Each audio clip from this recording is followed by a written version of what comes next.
अपनी सास राधिका जी के विचार सुनकर बहू गायत्री के कान सुन्न हो गए।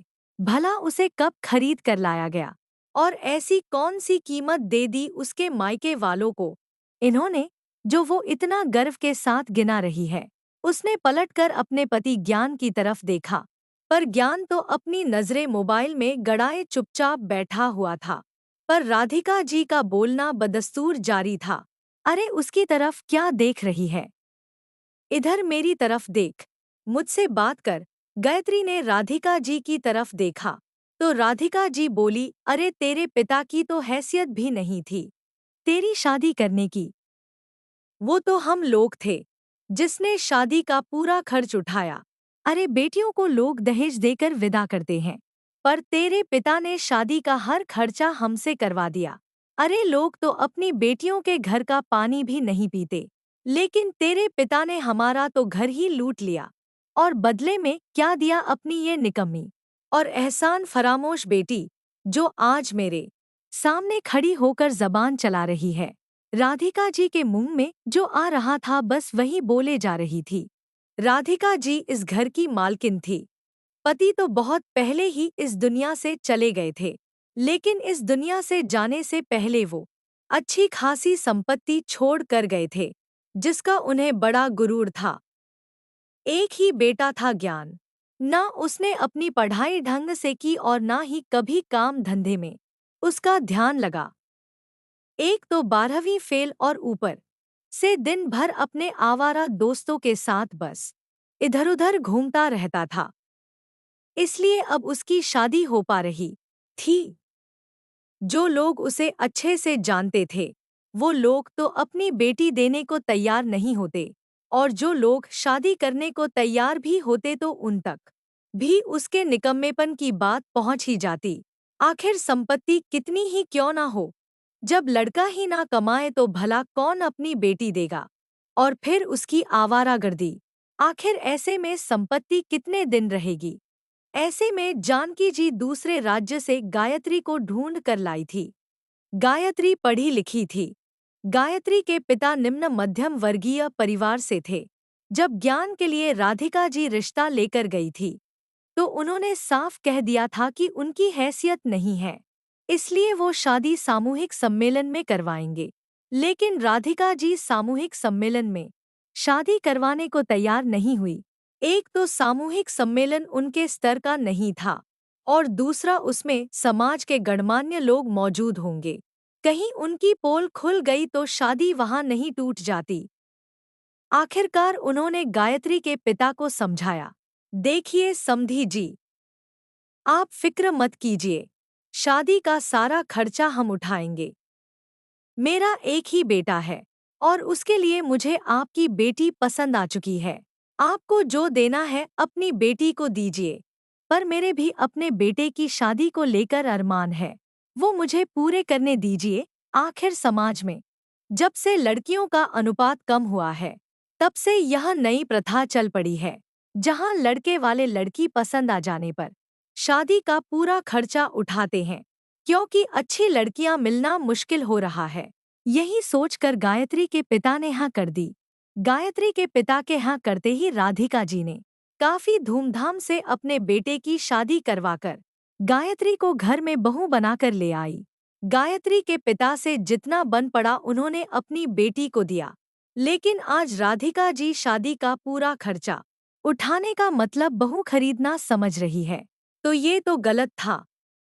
उन्हें लगता था कि वो गायत्री की शादी का सारा खर्चा उठाकर उसे लेकर आई है, तो गायत्री सिर झुकाकर उनकी हर बात मानेगी। खैर गायत्री उनकी बात सिर झुकाकर मानती भी थी, लेकिन आज एक जरा सी बात पर राधिका जी ने ये सब सुना दिया। दरअसल राधिका जी सुबह पूजा पाठ करती थी, जिसकी तैयारी गायत्री करती थी। वो तैयारी करने जा ही रही थी कि उसके पापा का फोन आ गया।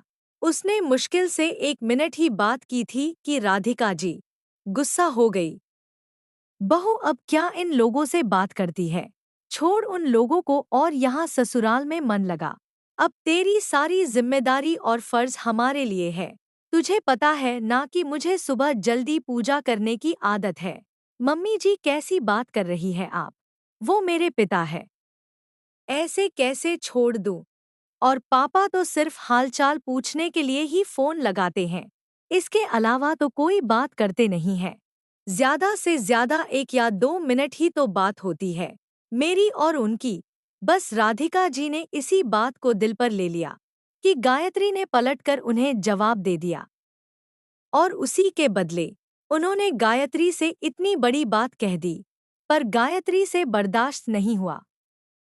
उसने पलटकर जवाब दिया, माफ करना मम्मी जी, पर आप मुझे खरीद कर नहीं लाई है। हम तो सामूहिक सम्मेलन में भी शादी करने को तैयार थे, क्योंकि हम अपनी स्थिति बहुत अच्छे से जानते थे।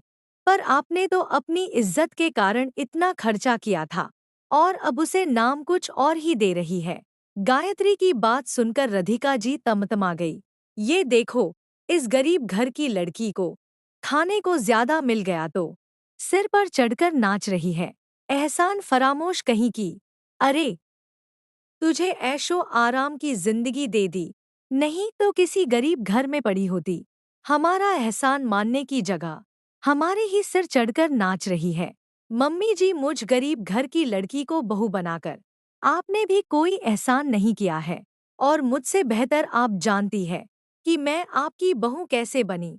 अपने परिवार की कमियों को ढकने के लिए आप मुझे बहू बनाकर लेकर आई, वरना यहाँ तो आपको बहू मिल भी नहीं रही थी। गायत्री की बात सुनकर राधिका जी ज्ञान से बोली, देख तेरे कारण मुझे क्या क्या सुनना पड़ रहा है। अगर तू ही ठीक से पढ़ लिख लेता और ढंग का काम करता तो कम से कम ऐसी बहू मेरे पल्ले तो नहीं पड़ती। अभी भी तो कमाने जाने लगा है। शादी से पहले ही कमाने लग जाता तो इतना सुनना तो नहीं पड़ता।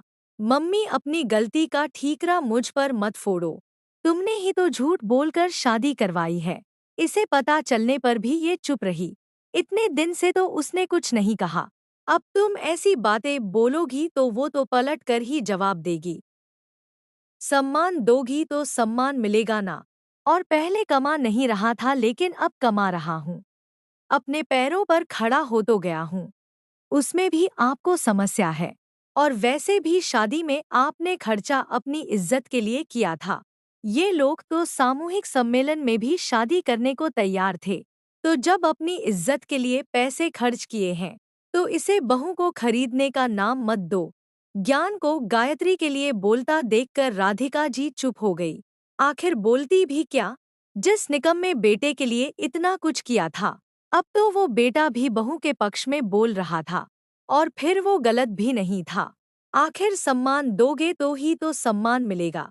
आज इन्हें आमने सामने कर दिया तो रहना तो पूरी जिंदगी इन्हीं के साथ है।